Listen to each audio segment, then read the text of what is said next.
future of China-U.S. relations. To explore the impact of this legacy, China Daily has organized a dialogue with former U.S. Secretary of State Dr. Henry Kissinger and former Chinese ambassador to the United States, Cui Tiankai. In February 1972, then U.S. President Richard Nixon made a 7-day trip to China. Dr. Kissinger, in 1971, you paid a visit to Beijing. What are some of the more striking memories from that time? Well, of course, there had been no diplomatic relations between China and the United States for 25 years at the time. And there had been very little contact on any level between the People's Republic and the United States.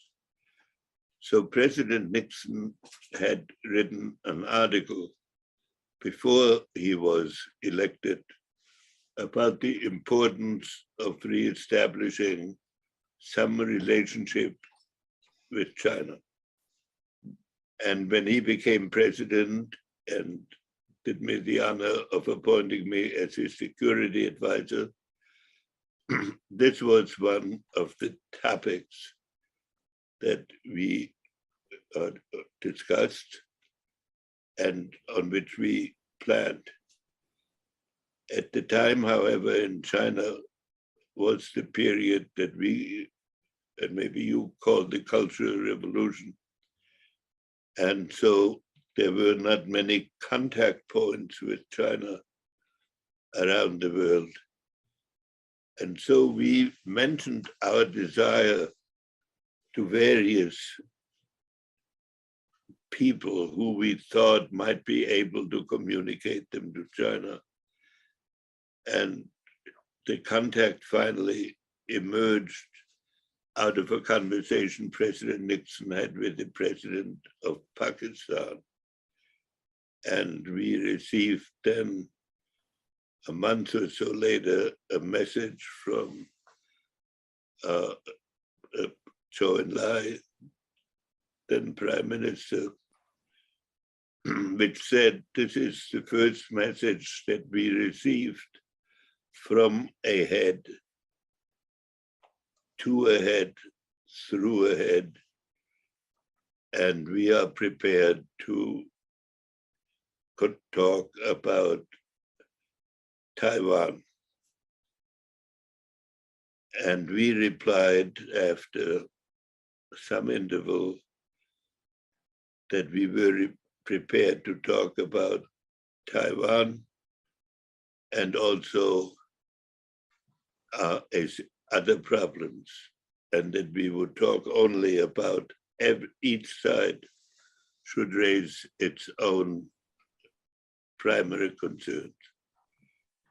This is how the meeting was arranged. And then I planned a trip to Vietnam, Thailand, India, winding up in Pakistan, so that our media were used to the fact that I was traveling. I took no media with me. And then from Pakistan, I left early in the morning for China. So for me, the most interesting aspect of that series of meetings was that the method of diplomacy that we encountered among our Chinese hosts was one of meticulous politeness and conceptual conversations. We had had 25 years of conflicts, but Premier Zhou Enlai wanted to talk exclusively about long-term issues. And while he mentioned Taiwan, it was only one of the topics. On outside, President Nixon and I had decided before I left that in a 24-hour visit, it would not be possible to solve any of the outstanding problems, and that it was therefore important that we would use the visit to convey to our Chinese hosts our general approach to relations with China, which were that we should deal with each other on the basis of mutual respect, of recognizing that each country had fundamental interests and that those interests should not be challenged. And only general comments about issues like Vietnam, which we said was an obstacle, or Taiwan, where we said we were prepared for serious discussions, but we did not go into the details, and nor did the Chinese. While I had been in China already 24 hours, and I was leaving in about 18 hours, Premier Zhou and I had a discussion of how to fill that evening. And he said, maybe we should draft a communique and about the visit. And I said, which visit? And he said, both visits, meaning my visit and the visit of President Nixon, which actually had not been discussed before. But of course, President Nixon had authorized me to accept this. And so this is how that happened. But my understanding is that when this was told to me by Chinese friends, that one of the issues was how to phrase the invitation. So it was not either side, that we were not asking for an invitation, and we were not, neither side was offering. So this was brought to Chairman Mao, and he said, why don't you find a text that says, that expresses that both sides were inviting each other. And that is how that final communique was drafted. And that is what our records show. Dr. Kissinger, Ambassador Cui, it is truly an honor, and we deeply appreciate you taking the time today to share your insights with us. May I say what a pleasure it is for me to see Ambassador Cui and to have an opportunity to resume a friendship that was developed through his extraordinary service in the United States, in which he represented the Chinese point of view with conviction and passion and respect for our point of view, so that we learned a great deal from him. And we enjoyed the human relationship in addition to the official relationship. Well, Doctor, first of all, I'm so happy to see you, although online. So happy to see you again. And I still remember very clearly the dinner you and your wife gave me before my departure from the United States. Let me thank you again for all your guidance and help throughout the years when I was serving in Washington, D.C. And again, this is a very precious opportunity to be able to speak with both of you today. And this conversation is paramount of importance, not only for China-U.S. relations, but also for the world. Ambassador Cui, Yeah. you were age 20 when President Nixon visited China. How did you hear the news about this visit? What were your thoughts then, and how have they changed since? Well, I was not exactly 20 years old yet when President Nixon came to China. And of course, I was very happy to see the joint communique was named after my hometown. But at the time, I was far, far away from Shanghai. I was working in the rural area in the northeastern part of China, in Heilongjiang province. I was a tractor driver, doing all the work in the field to grow wheat and soybeans. So it was a big news for us that the President of the United States is coming to China. And we had a sense that something might happen. Some changes might take place in the relation between China and the United States. But we did not know what exactly the changes might be. And we certainly were not aware of the broader, more fundamental changes that will be taking place in the world. And we were certainly not aware of the changes that will affect our personal lives in the coming decades. Now, a question for both of you. The joint communiques, again, are absolutely foundational documents for China-U.S. relations.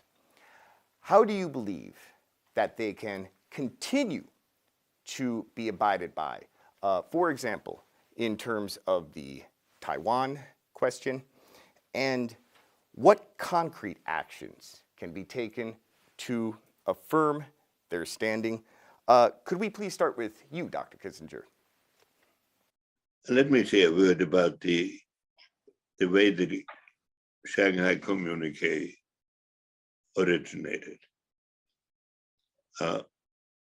When I left the United States, we had drafted a standard communique as it is issued at practically every meeting of countries that deal with each other, which indicated that we were making progress in our relations, but was not very specific. And when I arrived in China, since before my trip, we had no way of communicating with the Chinese government to try out what draft we had made. So President Nixon entrusted me to develop a draft together with Premier Zhou Enlai. And I gave him that draft, and he said he would submit it to Chairman Mao. And he came back the next day with the answer that said, this will not express the magnitude of the occasion of the two heads of these two major countries meeting.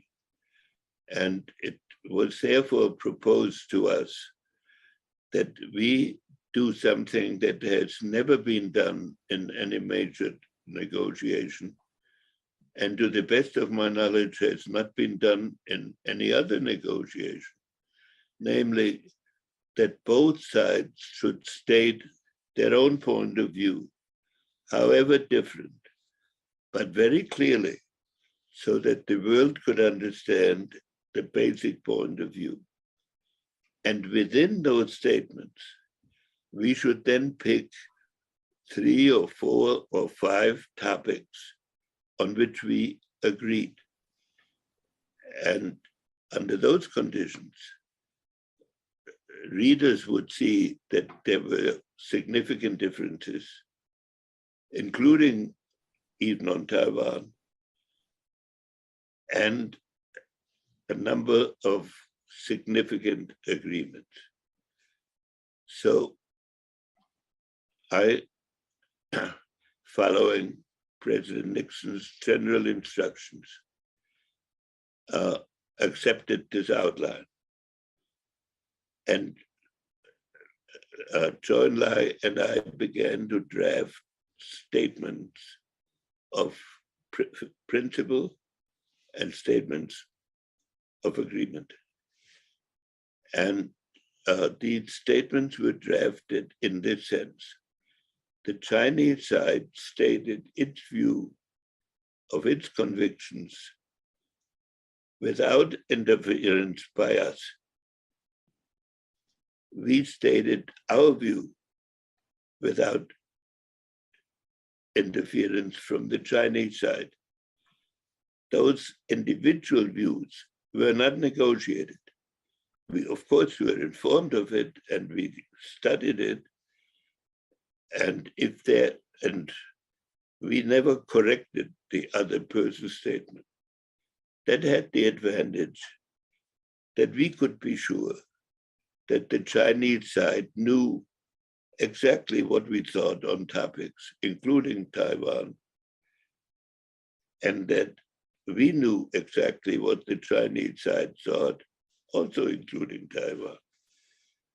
So then we developed a number of joint statements. One on the American attitude towards one China. Another one about the view towards hegemony in the world. One other about general economic issues. But the two I mentioned were the two key issues. And the American proposal, which the Chinese accepted, was the statement on one China, that the United States acknowledges that the Chinese on both sides of the Taiwan Strait affirmed that there is only one China. The United States does not challenge that proposition. So that was the basic framework on the one China issue. But after this statement had been more or less approved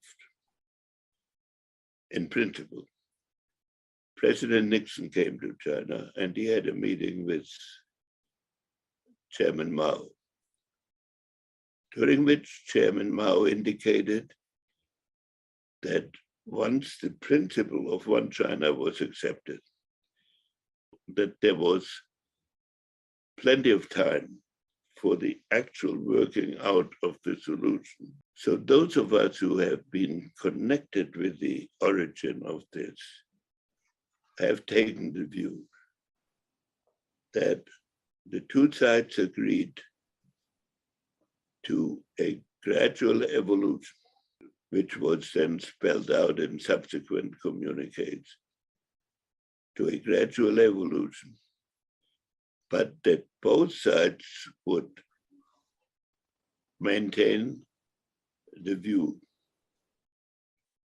that the United States would not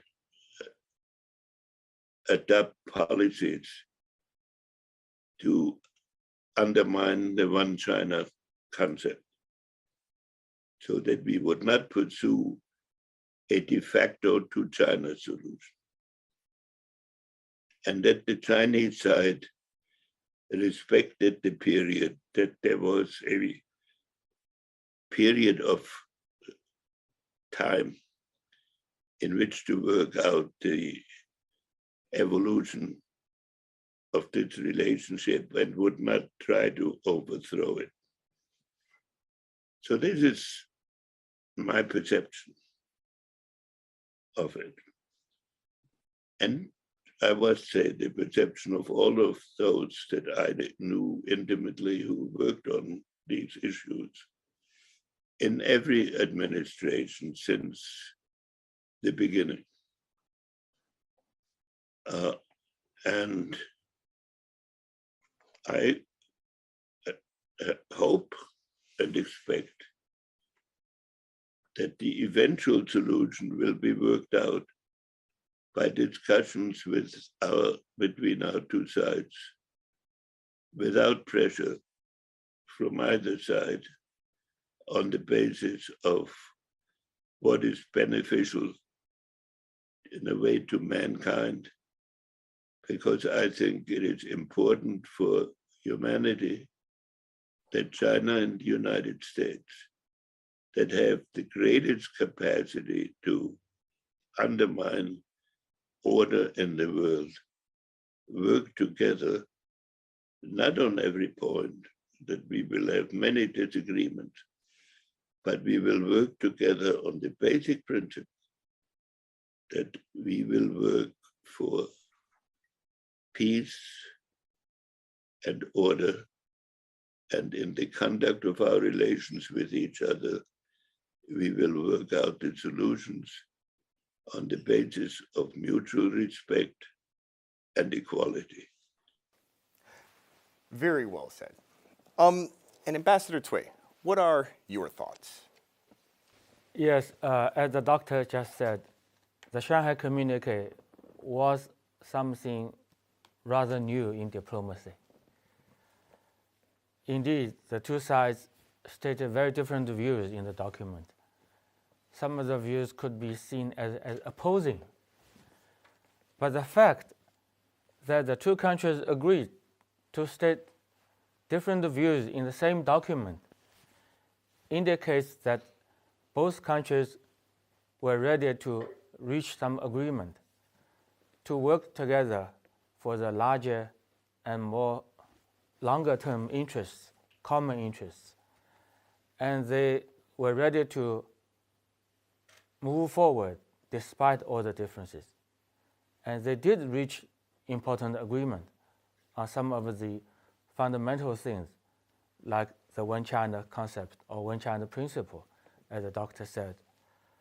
And indeed, and in the words of the communique itself, the Taiwan question is the crucial question. Crucial question is the wording used by the Shanghai Communique. And of course, some people say, well, in the communique, the word used by the United States was acknowledge. And acknowledge is different from recognize, certainly different from endorse. And that's true. And also, it is part of diplomacy to make good use of the nuances of words. But at the same time, this is a political document. This is a document reached by the two sovereign states. So any such document, any such political commitment is a matter of principle. It is a very serious matter. So when the two countries, when the two sovereign states reach such an agreement, it should be honored and implemented. People should not play with words to try to evade their responsibility or even to undermine the basic concept, the basic principle. And this, honestly, this has been some issue between China and the United States. And more recently, there are very dangerous things coming up. And over the years, United States continued to sell arms to Taiwan. More arms, more sophisticated arms, and more recently, they are trying to upgrade official relations with Taiwan. I think that this is a clear violation of the word and the spirit, the letter and the spirit of the Shanghai Communique. this is causing a lot of concern on our part. Dr. Kissinger, how would you describe the current state of U.S. China relations, and what do you think we can learn from the experience of the earlier generations of diplomats in terms of handling U.S. China relations? Let me just make one comment on the arms sale issue. The Congress of the United States issued a direction to the President of the United States at the time that these negotiations were carried out, which created certain legal obligations. But I have always affirmed in America that we must do nothing that implies a two-China outcome. That is not, there's no wording that would be compatible with that. So within that, there are differences of opinion and differences of, but ultimately, the basic question between China and the United States seems to me to be this. We are, through the evolution of our societies, the two nations in the world that have the capacity economically and by the magnitude of our efforts to affect the whole world. We also have the technological capacity to produce a maximum degree of good that has never been imagined before, but also a degree of devastation that has never been imagined before. So we have a special obligation to do something for which there is no precedent in history, which is that two nations of this magnitude, which usually would wind up in military conflict. Historically, it has led to military conflict. But our leaders on both sides, in both China and in the United States, have to be wise enough to understand that a military conflict between our two nations would bring about a degree of dislocation of the world, which would force what we have considered civilization to go back to an earlier beginning. So that is our challenge. And every country has to analyze it in terms of its own history and its own institutions. And there is a difference between our two countries, that America's history is relatively short and has been relatively beneficial.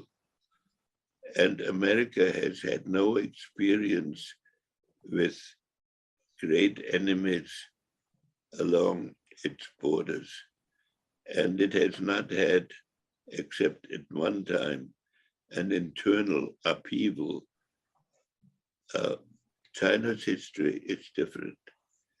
It has always had dangers, and the whole history of China is how to overcome external dangers and how to overcome domestic differences. So the Chinese approach, which I learned after I met China, is more long range and as what is the long-term solution.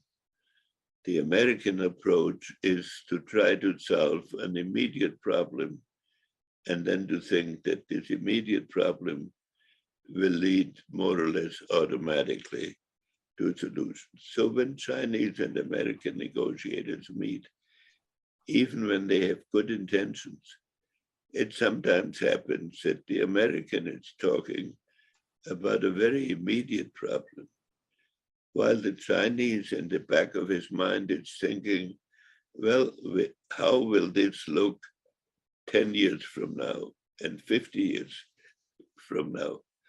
So this is a challenge. And I don't blame either side for the difficulties that appear. In my country, in the United States, as the ambassador knows, I argue for understanding and cooperation. There are others who have other views. I suspect in China too, there are people whom I have met who have similar overall views. But there are others who think America may be a declining country, and declining countries always act in a certain way and have to be resisted, and who therefore see this as a contest between us and China. I think a contest between us and China will benefit nobody. There will be no winners. And that is the lesson I try to teach to my friends in America. Of course, if there were a conflict, I've often said this to the ambassador, if there is a conflict, I know that he will defend the interests of his country with his skill and tenacity that he has shown. And he knows that if there is a conflict, I will defend the American point of view. But I hope that point isn't reached. And I hope that we will find a way to conduct our conversations. Of course, there'll be some differences, but we should try to resolve them with the understanding that no two countries in history have ever had this opportunity and this capacity. And so we have to see that the momentary disputes do not overwhelm us. I have not been happy that in the recent years, the momentary disputes seem to have precedence over the overall objective. And each side should look into itself to see what could be done. But this is a great opportunity and a great danger. I'm a student of history, and I have seen what happened in Europe at the end of the First World War. Most people in America don't know anything about the First World War. And so, and many people in both our countries now don't know anything much about the Second World War. And so it takes a special kind of leadership now to mobilize people towards objectives that don't come naturally to them. And that is the challenge as I see it. I think we do have a common goal that we are working together to enhance and facilitate mutual understanding between our two countries. And if there are problems, we are trying to help to solve these problems. I still remember the words you put in your book on China. Toward the end of it, you express hope that our two countries can merge our efforts not to shake the world, but to build it. And what we are doing today is part of this effort. Thank you very much. Thank you, Doctor. U.S. President Richard Nixon's visit to China 50 years ago led to a historic handshake in various senses and led to the end of the two countries' long-standing estrangement. The Shanghai Communique affirmed the One China principle, which, along with other principles, constitutes the foundation of diplomatic ties.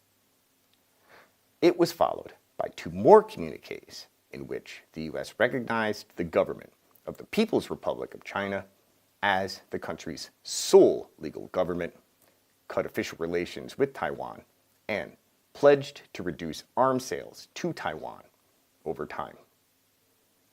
While these documents stand as the basis for diplomatic relations, they also serve as the foundation for the spirit of bilateral ties at various levels, including those among ordinary people.